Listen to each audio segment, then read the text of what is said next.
Hey everybody, just for context, I have been doing election integrity stuff that is sort of like local politics stuff in Pennsylvania for the past few years. I think what we're doing is important and impactful, but I don't see many other people talking about it outside our circles. So mostly for general education purposes, I will be doing a series of interviews with just regular people who I've been doing election integrity stuff with, asking them what they've been working on for the past few years. So without further ado, here we go.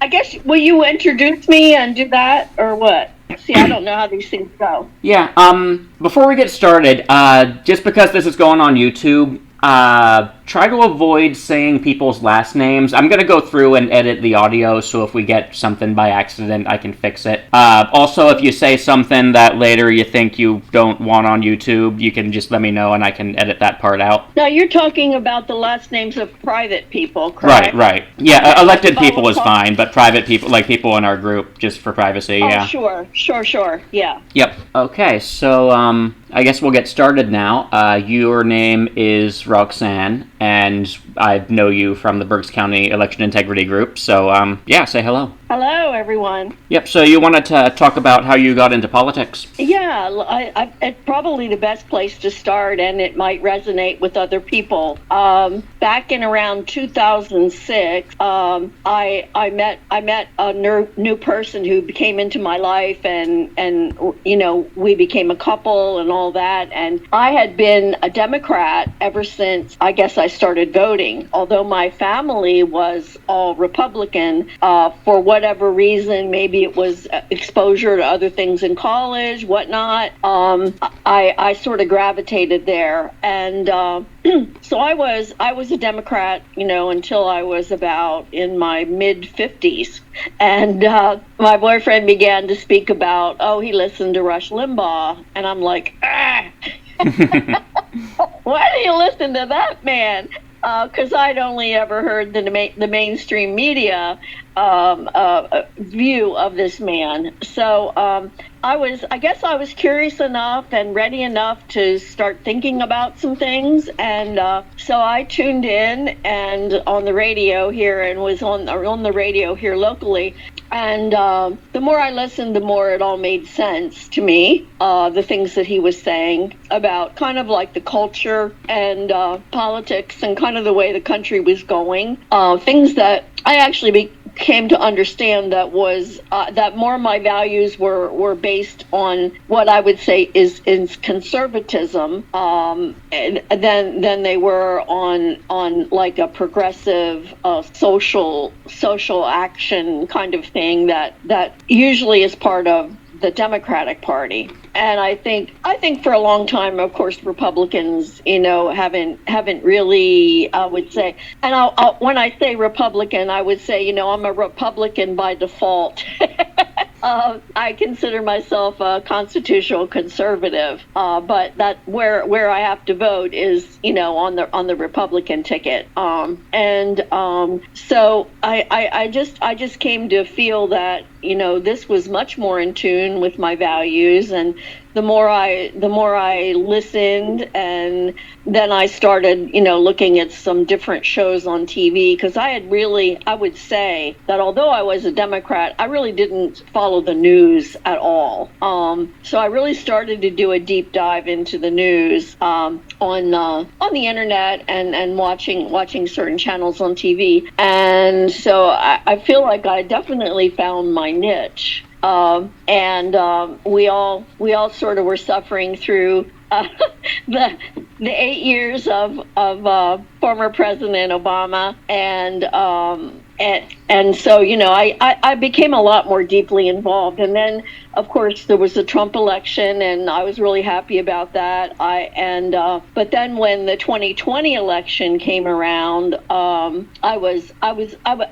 guess I would say that since you know, the presidency of first 4 years of President Trump, I was more like an observer, and then when everything kind of was going crazy with the COVID and all the BLM stuff and all that, I looked for a niche for myself, you know, like where can I put myself where I can have some positive effect, and help make this, help get this man, become president again. And then it's often hard to find your way into some of these groups, and I tried this, that, and the other thing, but nothing. Either I would never get any kind of response back from different organizations that I was saying, I'd like to volunteer, I'd like to do something, or it just wasn't the right fit. It was kind of like a combination of all those things, and I guess I'm not sure if it was before or after. I think it was after the election of 2020 was when I discovered the election integrity group, of which you are a part, and got to know, I think I mostly interacted with Don, who was one of the founders of the group, and he sadly has passed on. But I really liked what he had, his vision, and I liked what he had to say, and everybody in the group seemed to have a commitment to election integrity. And I was one of those people that absolutely did believe that the election was not. There was a lot of tomfoolery going on, and so I found myself just being part of the meeting, sometimes in person and sometimes just as over the Zoom calls and stuff. And so I would, I guess one of the first things that I did was take the training to be a poll watcher, and so I did poll watching over quite a number of years and quite a number of elections, and it was an interesting experience. I would say that elections are sort of poorly run. It doesn't seem like the left hand always knows what the right hand is doing, and so it was frustrating. And when you're a poll watcher, you have to kind of fight for your right to be inside the precinct and watch and ask questions and do those kinds of things. And so it was kind of a challenge for me to find my voice and stand up for something that I believed in. I then in the election, the 2024, I got a lot more involved, and again, I was poll watching this past election in 2024, and we have an excellent training that one of the gentlemen in the group has put together. I've gone through the county through the training from the county election board, and although I would imagine the training is geared toward slightly different purposes, I would say that the training that we provide to people who are volunteering is absolutely excellent. Yep. And so I find that and people are committed to doing what they say they're going to do, and that's often a downfall in many groups. But I find that whatever people in the Berks Integrity group say they're going to do, they do it. And that is a very welcome thing when you're a volunteer and you're giving your time and all of that, and so you feel respected as part of the group. And so I'm not sure if that I kind of covered a lot of years. Yeah. And so I'm not sure what else you might, if you have any questions for me about any of the things that I've had to say, or you want me to elaborate on anything. Talking about how you moved to the right, or discovered that you agreed with a lot of the stuff that right-wing people said, that definitely reminds me of I was in college during the 2016 election, and surrounded by Bernie people, I didn't really know anything else, any other way of thinking, so yeah, we're the humanitarians, we're the common sense ones, hooray for us. And then, yeah, right. When Hillary won that primary, the mood briefly shifted towards, she cheated, this is not fair, and then quickly enough, the narrative shifted back towards, we need to rally around and support her, but that attitude of she cheated was enough to get me looking around and deciding absolutely not Hillary, anyone else. I looked at third parties, I looked at Gary Johnson, and during that process my mind opened just enough to think about the stuff that Trump was saying, and that's how it happened to me. Wow. Yeah. That's impressive. So you're a lot younger than I, and so your quote conversion Yeah. a bit more recent.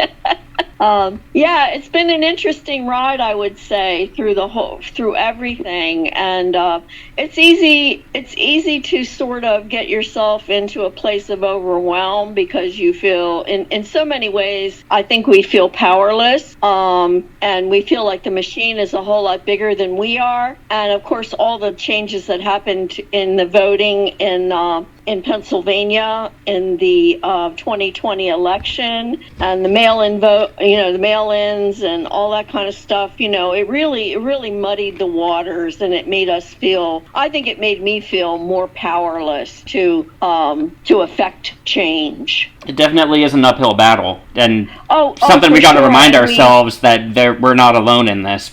There's other people who feel the way we do, a lot of them. Yeah, I absolutely believe, and one of our group members goes regularly to the election board meeting here in Berks County. Yep. And he's quite a soldier. He keeps fighting the good fight. Absolutely. And sometimes, and I've shown up many times, and I've spoken many times at these election board meetings, and they really do have a lot of these people, some of the county commissioners and some of these other people. It's very thinly veiled disdain for some of us, or from some of them. It's like, why are you here? Why are you messing in our business? And it's like, no, this is our business. Yeah.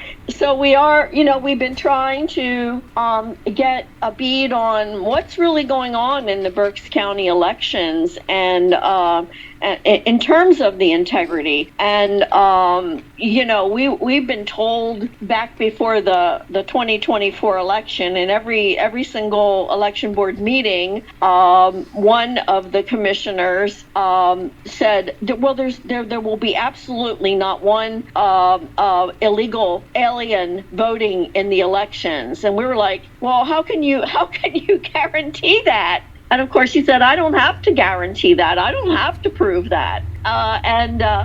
So we were certainly, and there's been tons. The gentleman that I was speaking about, he's done tons of right to know documents that he submits to the election board for information. They they basically stonewall him, and they redact things, and so it is extremely hard to make progress. That's another thing. The attitude that they have of citizens trying to comment about the process, make their thoughts known about issues in the process. They just have a dismissive attitude towards that. And one of the things I've been talking about was a bill in state Congress, vexatious requesters. They want to have the ability, they've been bugging congressmen about this bill, they want to have the ability to label certain people as vexatious. That is sending right to know requests in bad faith. Right to know is the Pennsylvania equivalent of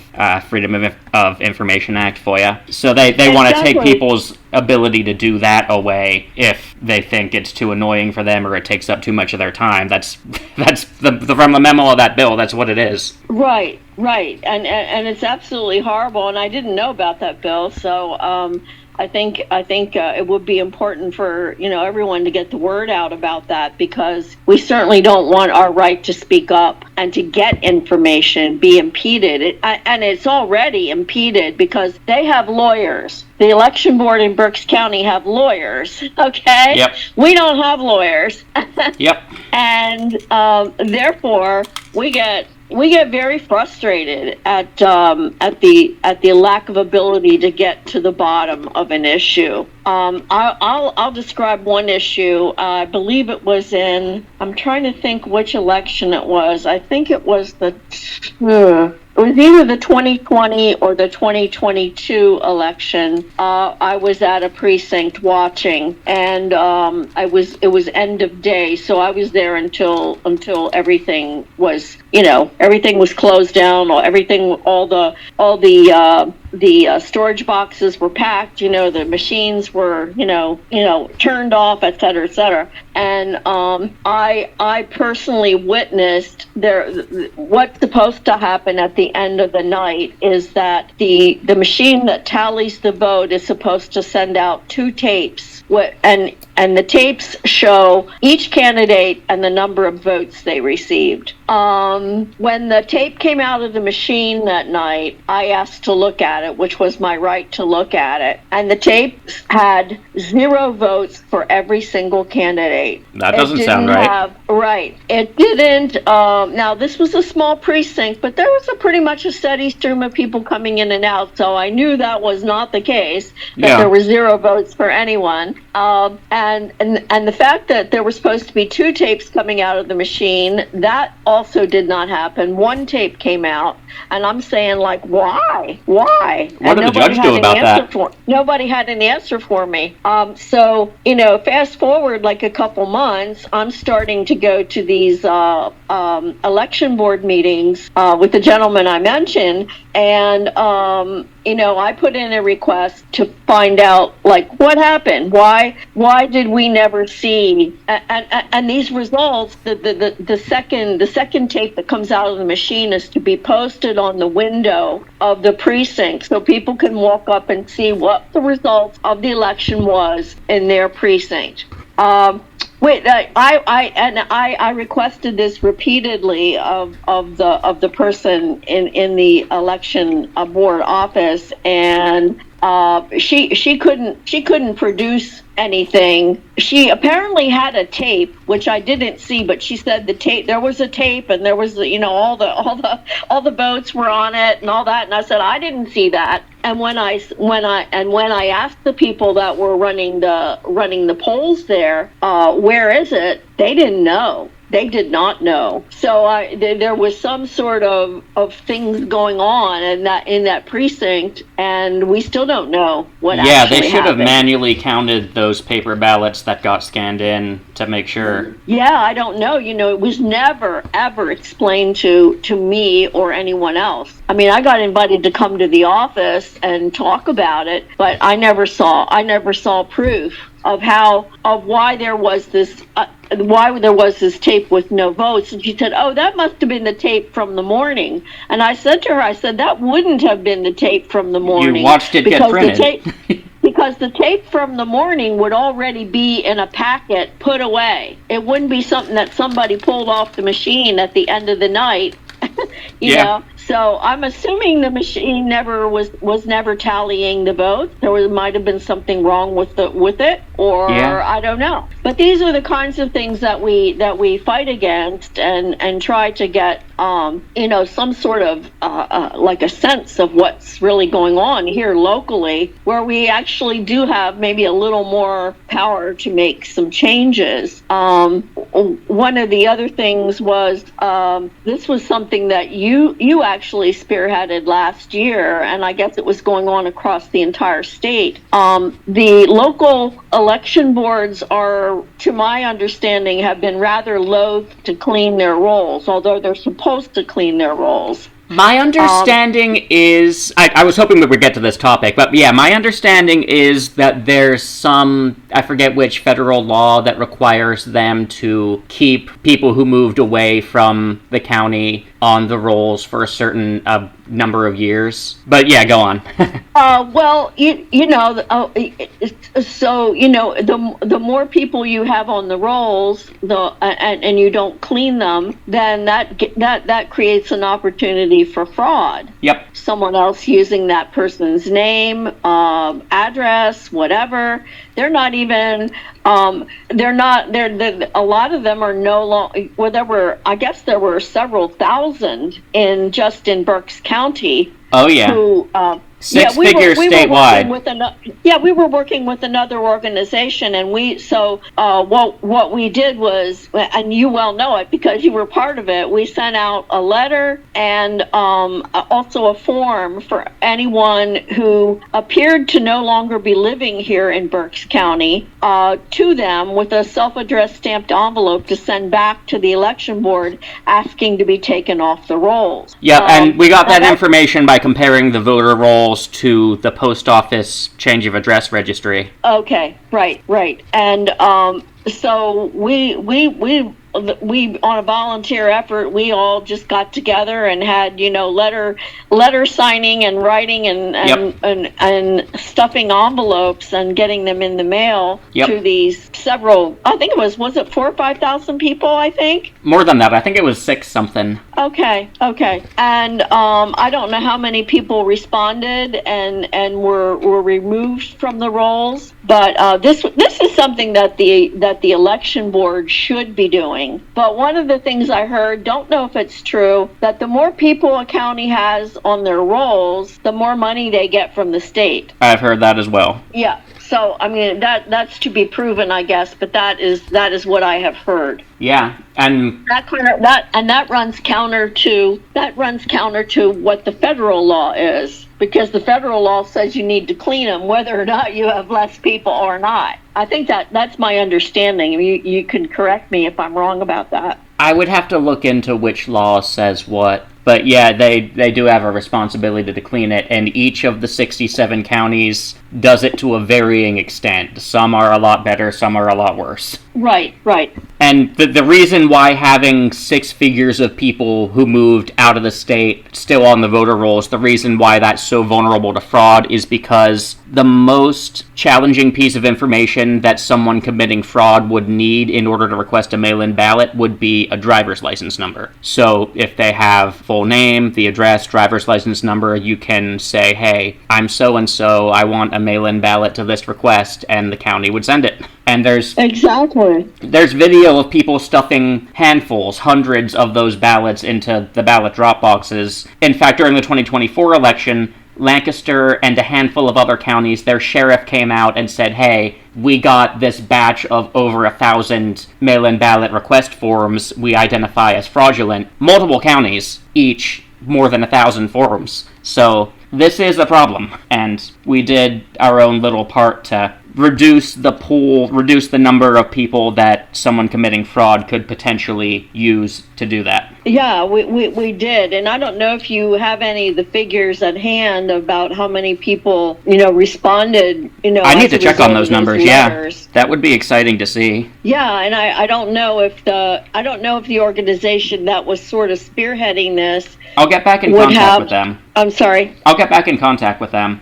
Yeah, I think that would be very, very important, because then I think people, it's important for people to see when a success occurs, like not to say, oh, geez, I wonder what happened, I'd like to know what happened, Yeah. Because, all of us volunteered, quite a lot of hours. It's a slow, painstaking kind of thing, and I rallied a number of my conservative friends, and we would just you did a lot. Dinner and and sort of have a letter signing and envelope stuffing evening. We had dozens of people in Berks County fundraising for stamps, putting stamps on envelopes, putting letters in envelopes, sending them out.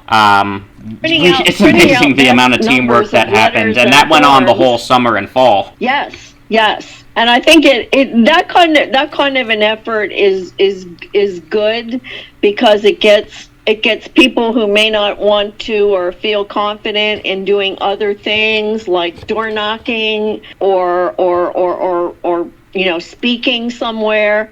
That's kind of a quiet way to volunteer and just be part of the cause, to create Definitely. more integrity in our voting experiences. Yeah. Because a lot of people think, oh, well, there's nothing I can do, and this is a prime example of what some people that I knew would do, where they would not do anything else.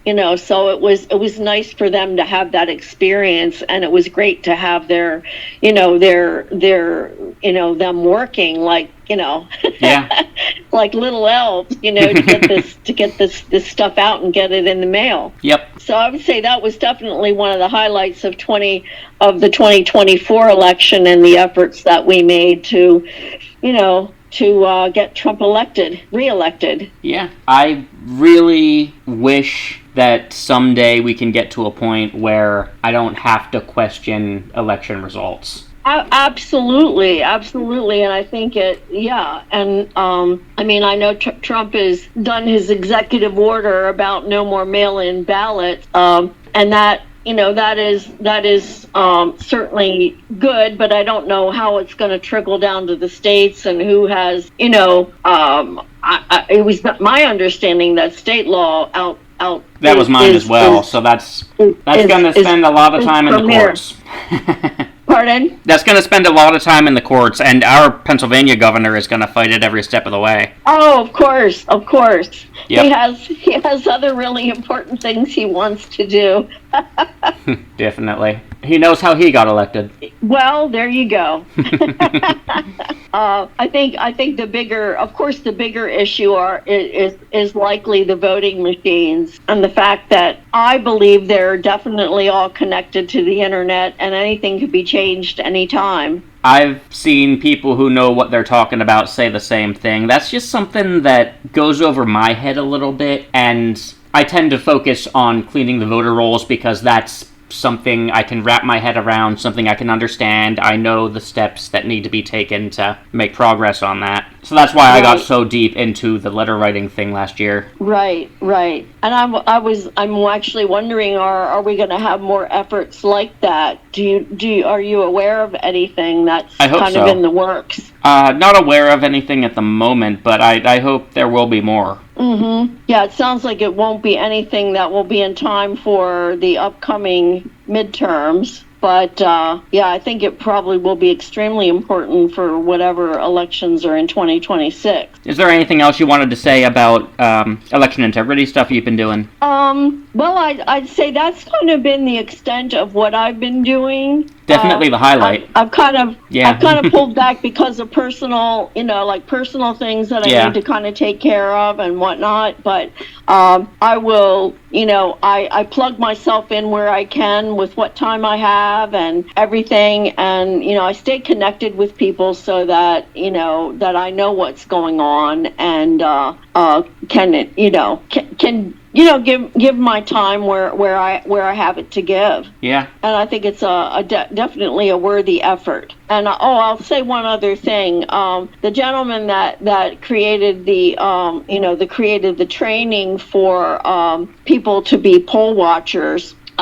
He added a little twist to this year to the training. He actually got a number of us. He conned a number of us to his place for lunch one day. And he had a videographer there, and he made us do some skits about voter integrity and poll watching and whatnot, and we all made sort of fools of ourselves. Oh, that's funny. He said people enjoyed the training and thought it was funny and had a good time and thought they learned a lot. So sounds like it. That was my latest effort in the voter integrity piece. and a good time was had by all, I will say. That's great. Yeah. Yeah. So I'm open for more letter writing campaigns, or I just kind of stay alert and see what's happening, and I probably will. I kind of float around between different organizations to do different things, but I'm interested in what Scott Pressler is doing, and so I've been going to some of the fairs during the summer, and there's going to be the Ole Fair shortly coming up, and so we're going to be handing out and talking to people about getting registered to vote and early voting and all that kind of thing. Don't let Tony Shoup hear you say that. Yeah, I know. What are they? I think there's a war there, right? Yeah. Oh, I always hate that when groups war among each other. You're all working toward the same thing, and just let everybody do their thing. We all have something to offer. Yeah. So that's sort of my experience with with voter integrity, and I think it would be great if that more people got added to the group, and that there's a little more action going on in the future. I know we're all everybody is volunteering, and everybody has doesn't have a lot of time, but so hopefully some things will be coming up that people can engage in. Yep, we're doing what we can. Yep, I hear you. Well, thanks for coming on and talking. Well, you're very welcome, Mitch. Yeah, I guess I'll see you later. Have a great day. All right, you too, Mitch.